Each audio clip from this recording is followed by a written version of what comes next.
Okay, welcome back everybody to the Oriental Scoop. This is our second episode, and today we have a very nice topic to talk about. The title will be Lebanon, two dots, Perpetual Entropy. Um, so we're going to explain what perpetual entropy is. So first off, let's start by talking about entropy. So for you physics nerds out there, entropy, don't correct me on this, but basically what entropy means is when there's in any closed system, things basically the short way to say it is that in any closed system, things tend to trend towards chaos. Okay, so this applies to closed systems. So why is it perpetual in Lebanon? So in order to say that, you need to know about the brief history of Lebanon since the conception of Lebanon, which is Lebanon was Lebanon by the end of the World War II. The French decided to give Lebanon their independence after some really big pressures. Uh, was it November 22nd, 1943? I think? 1943. Yes, that's true. 1943. Yeah, so they gave us our independence, but however, we had a very rich history of being occupied by other nations. We're not good at being independent. Yeah, Lebanon was never basically a country on its own. We were always part of some other bigger kingdom. The Ottomans was before them. Many others came before.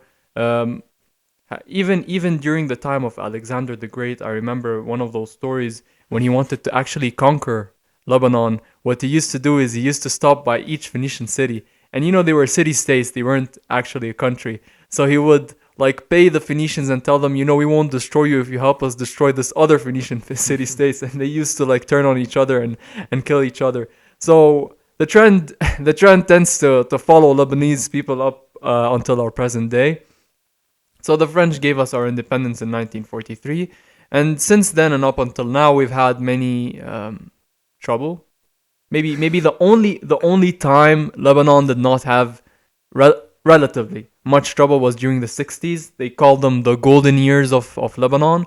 Yeah, bro, I remember back then it was bustling. We wouldn't know.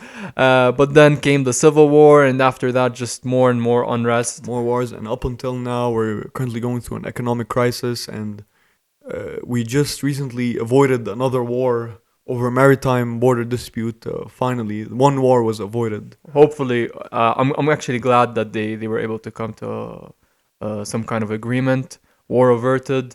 However, we wanted today to focus on chaos and corruption in Lebanon. Mm-hmm. And whenever someone wants to talk about chaos or corruption, the first thing that comes to our mind is the government. Oh, It's this the government's minister, fault. this They did it. this minister, this I don't know. Do we have congressmen, Uh, we call it it's more of a senate. senators? Naib is a Name, yeah, I don't know how to translate it, but it's always these people, like it's always the first people that we're gonna blame is the people in power and the political leaders yeah. and everyone that's related to the government, the judicial system, everyone that's in the security forces, I don't know, the army, and I get it. Maybe there is some kind of top down approach for corruption, but I think that we always overlook the bottom up perspective of this. So how it happens is every 4 years people vote, okay? And actually the voting system here, although there is corruption for sure, I think those who are voted into power are represented by the people. Would you agree with that? Of course. Yeah, so because Yeah. there's you can only cheat so much, right? When you're trying to vote someone into power, but the vast majority of people vote for very corrupt senators who fuel this political rage with sectarian. They fuel it with fear of sectarianism, etc., etc.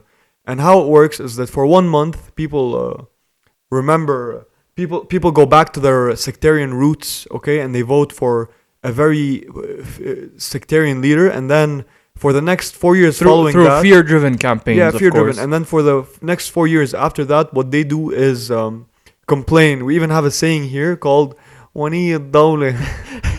Where's the government? Well, you voted these people in power, and now you're complaining. So whenever, if you're ever in Lebanon, Like if you're unfortunate enough, man, you make your bed now. Now sleep in it. anyone who complains, ask him. So did you vote? Okay. If they say no, well, They can't There's your complain. problem. Yeah. And if they say yes, ask them who they voted for. Okay, who'd they vote for? But what we want to focus on today is the actual the micro level of this problem. We're always thinking about the government. We're always thinking about And deflecting blame. Yes, deflecting blame, exactly. So why don't we use the bottom up approach, which nobody actually talks about, and we're gonna focus on it today. We'll start with the individuals. Why are you laughing? Because I'm remembering the average individual here.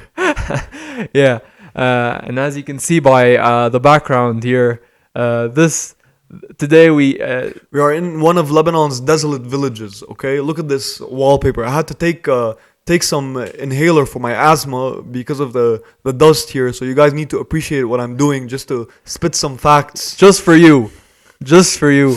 I mean, it goes well with our theme for today's episode, so we decided to film here. I hope you guys like it. And let's start by talking about constituents, because from like a very outside perspective, you have Lebanon, and then Lebanon is made up of cities, the cities and villages. Let's say these villages and cities are made up The of areas, neighborhoods, east versus west. neighborhoods, families, and then families are made up of individuals. And I think that a country who is the sum of its parts. So if its parts are corrupt, then the sum of its parts is gonna be also corrupt. So we can't put all the blame on the government. Maybe we should take some of the blame for ourselves and maybe reflect on our behaviors, our everyday behaviors, and we're gonna take it even a step further and simplify it even more. I'll give you examples from everyday life that we experience when we go around just trying to go to work, trying to buy anything. You're at the airport trying to travel. You always have an issue here, okay? So is there any example you'd like to start off with? All right. So this example I've been talking about for the past maybe 2 weeks, while I'm at work actually. There's a lot of traffic at work, a lot of people going in and out of the building, and this is especially true when I'm going into an elevator or out of an elevator. So let's give you guys some background info on this. So at the establishment where we work at, although we do work out, at the establishment where we work at, there are 4 elevators, okay? And each elevator takes you to certain floors. Not all elevators go to all floors, and this is common in most hospitals because it's a much quicker way than having the elevator stop at every floor, okay? So, and the elevator has marking on it that tells you which floors it takes you to. Simple as that, okay? And then and imagine, let's say one of the elevators goes to, let's say, B1, B2, ground floor, first floor, second floor, okay? oddly specific example. Oh yeah, oddly specific. And let's say I want to go up, so I press the up key. Guys, please, when you want to go up, you press the up key. You don't press the down key on the elevator. So one day I was I had a shift, okay, and I was leaving a 24-hour shift, and I had to go after having breakfast at the cafeteria. I wanted to go back up to a certain floor, and then there's a lady. I see her standing near the elevator, and she's standing near the elevator that takes you to the bottom floors, like basement floors, and she's pressing the up button, okay? Like she wants to go up. And I told her, listen, lady, if you want to go to which floor do you want to go to? She tells me basement. So I tell her you should be pressing the down button then, right? She tells me, no, the elevator is down, so I'm pressing up for it to come up. That's what she told me. And then I explained it to her. In slow detail and layman terms. In layman terms, like you just click where you want to go, not where you want the elevator to go, right? You want to go up, you press up. You're not controlling the elevator. It's not a video game. You're not in control of the elevator. And then I swear to you, 3 days later, I saw her doing the same exact thing. Yeah, they don't want to change. They don't want to learn. They're just happy with the way things are. And I actually like the people who press both buttons more, because they think the elevator is going to be faster if you press both of them at the same time. And these people are an issue, right? Because if an elevator stops at all floors, because this is in a different section of our establishment, okay, and you press the up and down button, and you notice, okay, you want to go up, the elevator is going down. So what do these people do? they reserve a spot, okay? They reserve a spot, so they enter the elevator and they go down and they go back up. So what about the floors in between?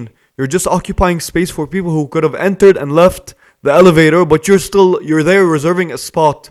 Like, what is this thinking? What is this culture? Okay, you're just trying Selfish, to be very you're selfish chasing you're culture. chasing your whatever. You think you're chasing your grind. You're trying to be ahead of everyone. You're outsmarting, but really you're just like, what is the issue here? It's like a crab in the bucket mentality. yeah. At its finest. This is the simplest example of how people, they're just crowded into a bucket and they all hang on to each other, and no one's escaping the bucket because everyone is pulling everyone down. Listen, I've said so far 2 stories about the elevator. I have a third story even. A third story about the elevator, okay? The stupid elevator. You reach a floor and you just want to leave, and you have people rushing in to get into the elevator before you even leave, okay? So how does this work?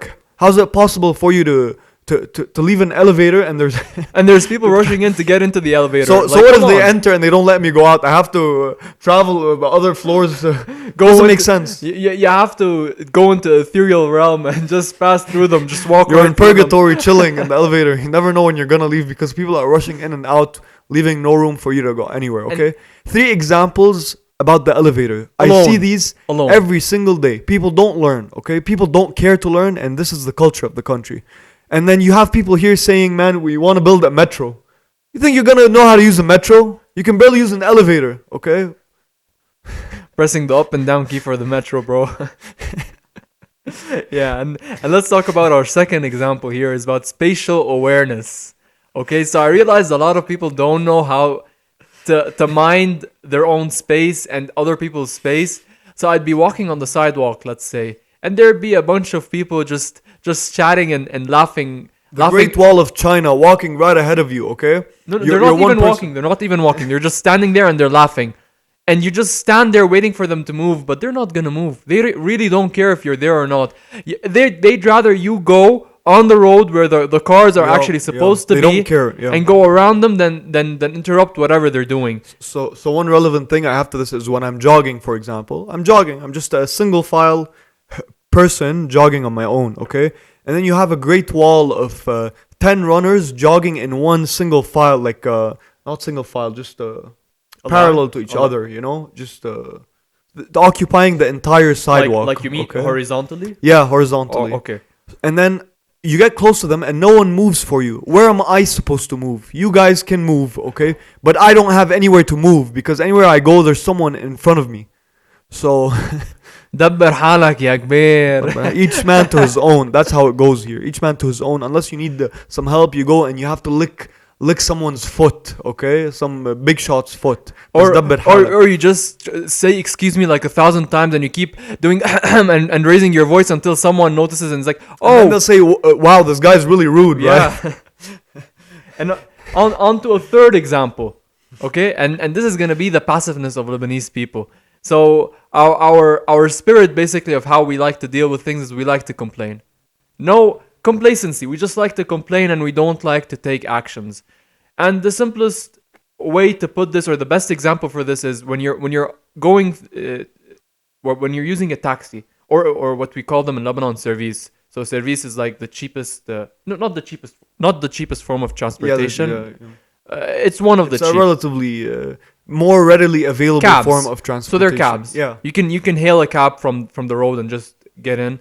And these people, whenever someone enters, they always like to complain. I maybe it's a kind of a socializing thing we developed or we evolved through our hardships. We just like to talk about. And our they all have problems. kids abroad, by the way. Yeah. So we're all talking about problems in Lebanon. They're like, yeah, the government steals all our money. The government does this. The government does that. They're all dogs. They're all shit. Whatever. Who'd you vote for? I don't know. I don't care who they voted for. Imagine you don't care. And then the moment he says that, suddenly he just takes some kind of trash from his car and throws it out the window. Like, bro. Yeah, and he shouts about, oh man, there's so much disorder and chaos here, and then you see him going the opposite direction of a one-way road. You know, it's the simplest thing. And Yeah, and and at the end, he's the exception. You know, like yeah, haram. and at the end, he tries to scam you out of your money before. I don't want to generalize this on every single person that drives a cab But there's a certain pattern that you learn to recognize at some point. I mean, it's really pathetic. Like people don't want to change themselves; they want to stay the way they are, and they expect everyone around them to just solve the problem. You know, it's not my problem. The government is corrupt. Someone else has to go protest. Someone else has to go vote. Someone else has to get money into the country. It's never me, never you know. And let's talk now about our fourth example. A fourth one. This is just off the top of our heads. We were just brainstorming yesterday, me and Mu'taz. The fourth one is punctuality. Because, you know, Lebanese people are so perfect with punctuality. You tell someone, like, you know, let's meet up at 7. We're going to go to the movies. And then they arrive at 7:30. And then they tell you, yo, you know, there was traffic and stuff. There was no traffic. There was no traffic. You just decided to leave at 7. You just decided to start getting ready at 6:45. You couldn't find your t-shirt, so you start going to your mother and asking her, "Yo, mom, where my t-shirt at?" Oh man, the elevator! I got stuck in the elevator, bro. Shit, man. I can't find what my other t-shirt. excuses are there? Other than the elevator and I mean, traffic, elevator. I got stuck. Couldn't find my clothes because it was dark and there was no electricity. I'm ironing my shirt. It's not ironed. My So- cat, my cat got sick. My grandma tripped. You know. And By the way, Lebanese people have 10 grandmas. One to skip each exam they have in the future. so the point we're trying to make is, if you can't be not corrupt and not chaotic in your everyday small actions, How everyday how on life. earth are you gonna build a country? There's no way you're gonna build a country if you're a corrupt person. it doesn't make sense to me. And as soon as people realize that the change starts within them, it's so corny. I know it's and very the thing corny. is, like, it's not something that Lebanese people are inherently against. It's just that there's a system in place, okay? There is a system of disorder, a system of chaos. You'd be a crazy person if you tried to be orderly in a system of chaos, right? If I drove according to the way the roads are built here, Oh my god, you're gonna go into the driving, and never went against a one-way road, I would spend 2 hours on a 10-minute ride, okay? And how it works here is that, like, I understand some of these people, but really sometimes things are excessive. And the moment a Lebanese person sets foot abroad, they follow the rules like an ant, okay? They're an ant how they follow the rules. But in Lebanon, oh man, I'm just it's not me, bro. I just can't do it. Just wait, test. Testing, it's still working. It's still Test. working. One, two. Yo. Oh, okay. It's still wait. working. Just keep it at that level, okay? All right. So driving. Yeah. I wanna take like about 10 minutes just to talk about driving in Lebanon, because this is really frustrating. I mean, it's gone to the point where every single time I drive, every single trip, I'm swearing. I'm cursing back and forth. You guys go for road trips. You chill, okay? When I'm planning on driving, it's like I'm preparing for war, okay? I need to practice meditation, get my patience Zen. up, okay? My Become zen. Yeah, because driving here is really insane. Let me talk about the first subcategory of driving, and it's people who drive slowly on the left lane wherever they are in Lebanon, especially on the highways, but in every street. There's no fast. Guys, the What's fast this? lane is on Testing. the left side. Yeah, it's working, right? There's no fast lane in Lebanon, okay? All lanes are whatever you want it to be. All lanes lead to Rome. Yo. So I'm driving on the left lane. I want to go, let's say, I don't know, 85. I don't know, I'm going a bit fast. And then you have someone that's driving 60 in front of me. You use your blinkers and please move out of the way, go to the right side. They don't move. And then you have to like honk the hell out of your car, just like bop. And then they're like, what's wrong with you? It's like, bro, please get out of the left lane. You're driving slow. If your car is slow, move to the right? Yeah, that's true. And that's just another simple example of how chaotic and I think this is pure corruption. Not following the rules is a form of corruption, in my opinion. Same thing with let's say the cabs, the service. So you're on the road. There are 2 lanes on the road.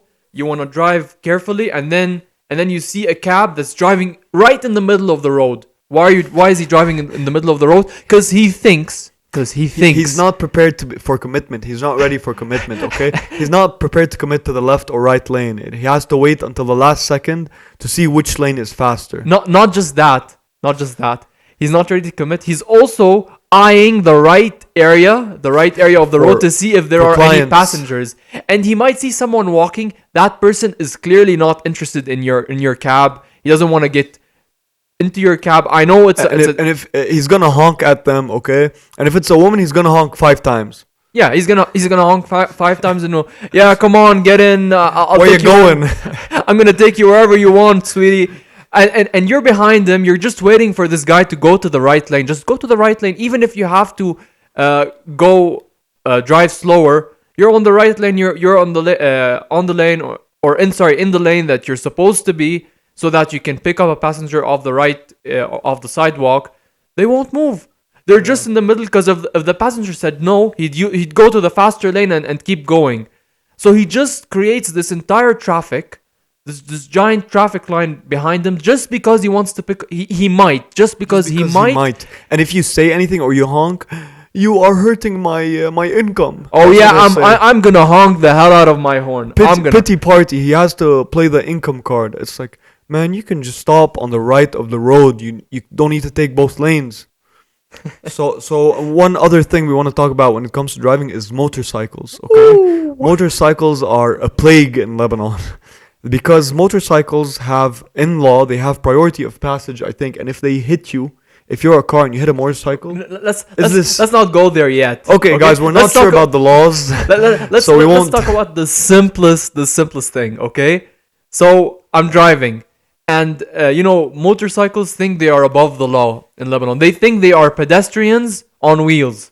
That's what they are. And they love to not wear helmets and put 5 people on one motorcycle. Yeah, not wear helmets. Many passengers going super fast. And they just go like next to your car. I've developed a habit of looking at my rear view mirrors like twice every 20 seconds. Every 10 seconds once. Every time you're driving, you have to look at the side view mirrors as well. You need to see any oncoming motorcycles, not cars, just passing through, because you know what? If you want to take a slight turn left, even if you have your blinker on, it doesn't really matter. He's going to be pissed either way. Could be a motorcycle flying by. And it's your fault. Once I was taking like a right turn into my house area, into my neighborhood, and there was a motorcycle behind me. He was going really fast, and I didn't have time to react for him. I just started going into the right lane. I was on the right lane, by the way. But like motorcycles have space to go through, like next to you on the right. There's always space for him. I mean, he could have easily just went on the left side, passed me, and then kept going. But he didn't. He decided to go between me and the right lane while I was going into the right turn. And he was pissed. He had to brake, and he was pissed. Like, how dare you do that? Like, bro, I need to go to my house. I'm on the right lane. What do you expect me to do? Like, do I have to issue a warning? Do I have to have a speaker on my car? You need to stop, and you need to let him pass. You need to stop, okay? So you get rear-ended, and you need to let him pass. That's what you need to do. You need to get rear-ended for a motorcycle. And another thing is how they seem to think that they can go the wrong way, the opposite way on any street, because they're small, they're pedestrians. They can go the wrong way. They're not cars, and you wouldn't understand how many times a motorcycle almost hit me, and you wouldn't believe how many times a motorcycle actually did hit me. In the past 2 weeks alone, I had 2 accidents with motorcycles, which were not my fault even. Were any of them wearing helmets? None. Yeah. Case closed. Yeah, they're just. I understand that people prefer motorcycles here for sure because they cost less gas. You don't need to search for parking, especially in such a crowded city as Beirut. But the issue is, why don't you just follow the law, man? Why don't you just be normal, bro? Just be normal. شو أنا علي ومش على غيري? On me or not on anyone else? Yeah. And it's a saying basically. So if other people are doing it, I'm gonna do it too. So that's the mentality, and that's why Lebanon's never gonna get out of its corruption. Perpetual entropy. Perpetual entropy. That's the title of our episode. Another thing is basically electricity. So electricity lines Yeah, on. so there's no electricity. Okay, I think we're done. I don't know. So at least when there was electricity, at least when the government was providing, I don't know, like 12 hours of electricity in No, a bit Beirut. more. It was around 18. yeah, around 18 or 20 hours. That's inside Beirut, and outside it was like 12 hours, I 12 at think. most. So the government, it's corrupt. It's not providing enough electricity. So what people used to do is they used to like hang their lines onto like public property, like street lights Like, and I'm sure this sounds so foreign to someone who doesn't live here. I'm hanging my line onto your public. So what people do is they, you know how there are like, what do they call them? what? The power lines. Okay, so power lines, governmental power lines that go across. Okay, and what people do here is they steal electricity from governmental power lines by basically putting their own electricity line and stealing electricity that really doesn't belong to them. It's just this electricity was meant to go somewhere else, but they steal it. Okay, Keep going, keep going. and yeah, that's what people do. They basically they basically just use that, and then they wonder where's the electricity at. So if you're stealing electricity, how in the world is the government supposed to take enough bills from people to supply proper electricity to people? Okay, how are they gonna get money from that if you're stealing it? And then they say, man, there's no electricity, so I had to put a line on a governmental power line. I had to steal electricity to have From the my own. government, you're not paying for it, so they can't. So it's not profitable anymore for the Profitable. government. Profitable anymore for the government to provide electricity for the people, and then we're now without any electricity. Yeah, Zero we have no electricity. electricity. I At wish we all. could show you the setup here. We have a battery that I had to charge from work. Okay, I had to. We had to charge the audio interface. We had to charge the laptop. We had to bring in an external battery. There is no electricity. All the stuff we do for you guys, and you don't appreciate it. Subscribe. All right, so we went through the electricity. So what we're trying to maybe propose is the analogy of the chicken and the which came first, the chicken or the egg? The chicken being the government being corrupt, and the egg being The the people. individuals, the people being corrupt. We know the government is corrupt. We know we've been through very harsh times, especially through the civil war, and people maybe develop this kind of survival instinct. Like I need to take care of myself and my family and no one else. Yeah. And this has carried through the 90s, through our basically our post Civil War boom and early 2000s, but it's still present till today. Bro, how many post-Civil War booms had we had? So many booms. So many So many booms in this country. And I'm not talking about the good kind of booms.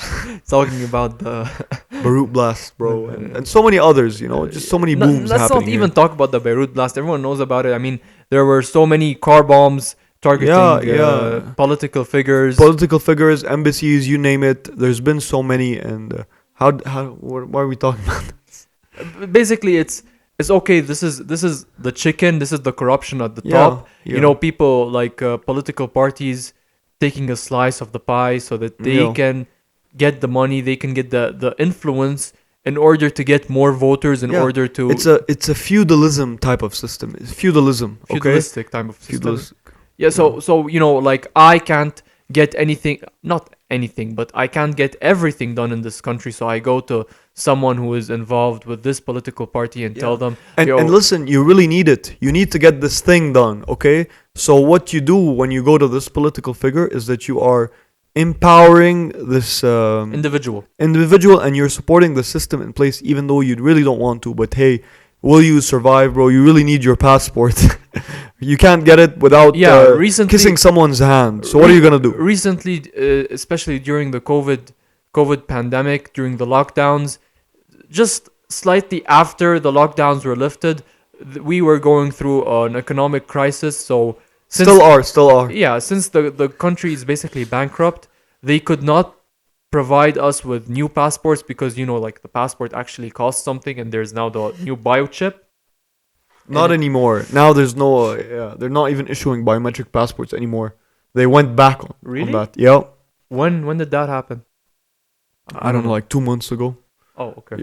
They give you the low security, just the readable passports, the one that you swipe on a machine rather than have a chip to scan, which has your thumbprint, etc. More information on it, and your So iris, I think. so yeah, and what ended up happening is you couldn't get a passport even if you were willing to pay more. You couldn't get a passport unless you had someone inside the what's it called? The Ministry Ministry of of Justice, of external affairs, or was it خارجية. internal affairs؟ External affairs. لا صارت الداخلية صح؟ خارجية. ما بعرف. Was one of them. Doesn't really matter. One of these ministries, you need to get your passport. So you needed someone on the inside or someone who has connections to get a passport, or else you couldn't study outside, you couldn't work outside because you don't have your passport. It's almost due. They were issuing them for 10 years at some point. But really, if you didn't have anyone to talk to, you couldn't get a passport, or you had to wait for like months on end. Yeah. So the case of perpetual entropy and what we mentioned about the chicken or the egg. Okay. So this is the chicken. The chicken is the government. Important figures are in power, and they are creating this Bro, kind if of. if you call them chickens, they're gonna be upset. We don't mean it that way. It's the who came first, chicken or the egg. We're not calling you chickens, bro. Chill out.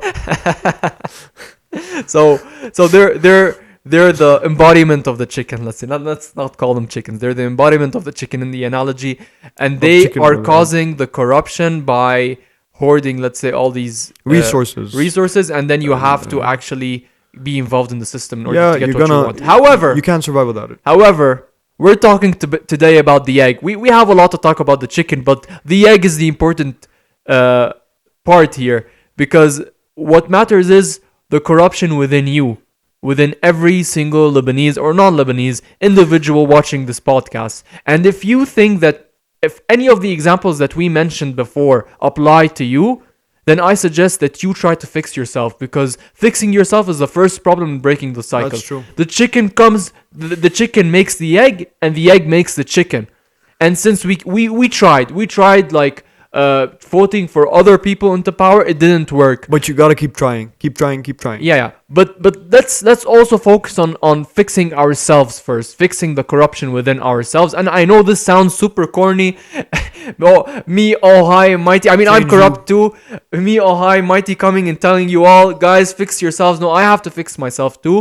But this really hits home, because I think people just want to deflect blame. I'm to blame, Mu'taz is to blame, and every single one of you Watching us, you're to blame too. you're to blame too. Try fixing yourselves. Try not doing these stupid maneuvers on the road, whether it's driving, using a motorcycle, Yeah, the elevator. Try to vote. Try to learn how to use an elevator. Okay, learn basic etiquette. Try to learn how. I know it seems hard, but you gotta learn how to use an elevator. Our next video is a guide on how to use elevators. Okay, guys, we. No, wait. I think okay. We talked about the vicious cycle and how we need to break it at some point eventually. Let's just go back a bit and back to the crab in the bucket mentality. I think we had a bit more to talk about this specific issue. So what's the crab in the bucket analogy? I touched on it Okay.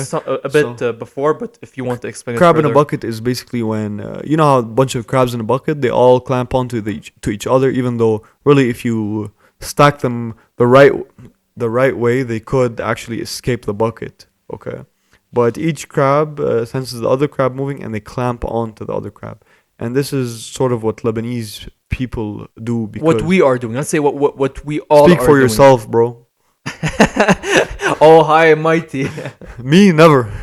So what we're all doing is every time you do this small kind of corruption, you're basically hanging on to everyone and pushing everyone back into the bucket. So